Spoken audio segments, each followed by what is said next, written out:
नमस्कार, स्वागत है आपका। चर्चा करेंगे आज यूपी की। यूपी में होने वाले विधानसभा चुनाव से पहले योगी आदित्यनाथ सरकार ने अपना मास्टर स्ट्रोक दांव खेल दिया। दरअसल यूपी में कम्प्लीमेंट्री बजट पेश किया गया और ये बजट 8,500 करोड़ से ज़्यादा का है और इस बजट में आम लोगों के लिए काफ़ी कुछ तोहफे सरकार लेकर आई है। और इन तोहफों की अगर बात करें तो इस तरीके के हैं कि आम आदमी को लुभाने की कोशिश समझ सकते हैं कि की गई है और सबसे ज़्यादा निचले तबके को प्रभावित करने की कोशिश की गई है। आपको सिलसिलेवार तरीके से बताते हैं कि जो बजट है उसमें क्या कुछ रखा गया है। दरअसल जो आम आदमी है और ख़ास तौर पर अगर पेंशन की बात करें, जो पेंशनधारी हैं, सामाजिक सुरक्षा योजना के तहत जिनको पेंशन मिलता है, तो उस पेंशन में से ज़्यादातर में बढ़ोतरी कर दी गई है। अगर पेंशन की बात करें, बुजुर्गों को मिलने वाली पेंशन की बात करें, तो ये पेंशन यूँ समझ लीजिए कि पहले 500 रुपये हुआ करते थे और अब 1,000 रुपये मिला करेंगे प्रति बुजुर्ग को जिनकी उम्र 60 साल से ऊपर हो गई है। इसके अलावा वो महिलाएं जिनकी कोई सहारा नहीं है आर्थिक तौर पर और पूरी तरीके से निराश्रित हैं, वैसी महिलाओं को भी 1,000 रुपये प्रति माह अब मिलेंगे, जो पहले 500 रुपये हुआ करते थे।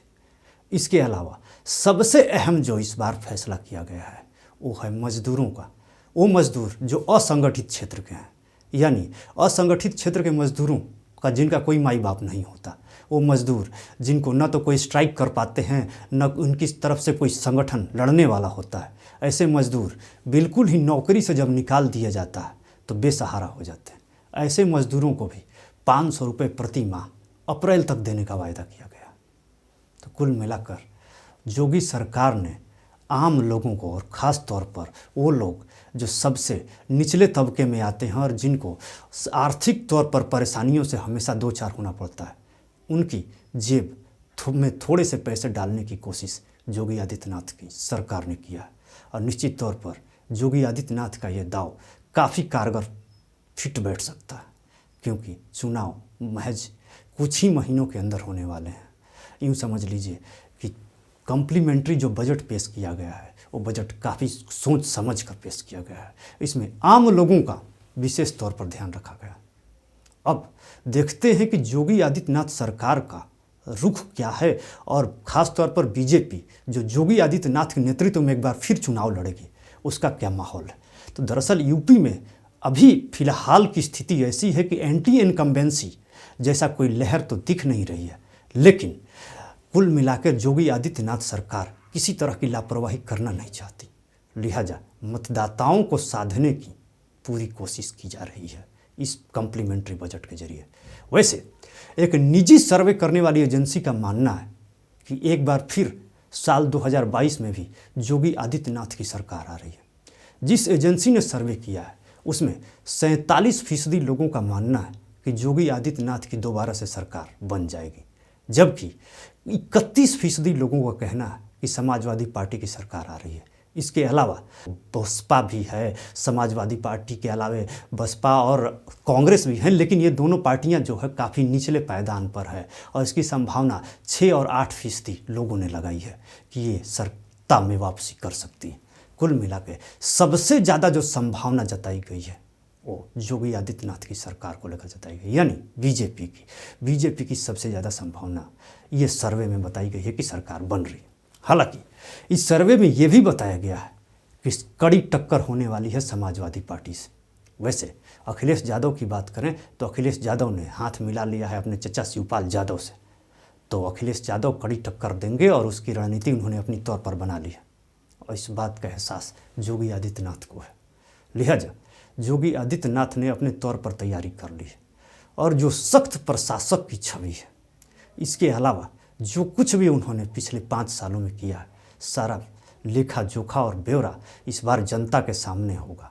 लिहाजा किसी भी तरह की लापरवाही के मूड में नहीं है योगी आदित्यनाथ की सरकार और परिस्थिति कैसी बनती है ये देखने वाली होगी। ये तो फिलहाल अभी अनुमान है और अनुमानों के आधार पर सरकार भी जानती है कि नतीजे तय नहीं होते। असली फैसला जनता की अदालत में होगा और जनता ही जनार्दन है, ये सरकार को अच्छी तरीके से पता है। लिहाजा सबसे ज़्यादा साधने की कोशिश जनता को और आम आदमी को, ख़ास तौर पर वो वोटर जो मतदान तो करते हैं लेकिन उसके बाद उनकी सूद लेने वाला कोई नहीं होता। वो सिर्फ और सिर्फ मजदूरी करते रह जाते हैं और काम के लिए भागते रह जाते हैं। कई बार तो ऐसा होता है कि मजदूरों को पूरे साल तक काम नहीं मिल पाता। लिहाजा सबसे ज़्यादा जो परेशान वर्ग है उसको थोड़ी बहुत पैसे देकर, और ख़ास तौर पर उनको उनके जेब में पैसे थोड़े आएँ। अगर ज़्यादातर राज्यों की बात करें, बिहार सरीखे राज्य या कई ऐसे राज्य हैं जहाँ पर अभी भी पेंशन या बुजुर्ग पुरुष महिलाओं को मिलता है वो ज़्यादा नहीं तो सिर्फ और सिर्फ 500 रुपये हैं, और यूपी में भी ऐसा ही था। तो इस हिसाब से जो डबल कर दिया है योगी आदित्यनाथ की सरकार ने, तो उन लोगों को काफ़ी राहत मिलेगी जो काफ़ी हद तक इतने पर ही गुजारा कर रहे थे या उनको राहत मिल रही थी। यूँ समझ लीजिए कि इतने पैसे पर एक महीने का खर्चा चलना तो वैसे मुश्किल है, लेकिन सरकार अपनी तरफ पर जो दे रही थी उससे थोड़ी राहत तो हो ही रही थी, और अब थोड़ी राहत और मिलेगी।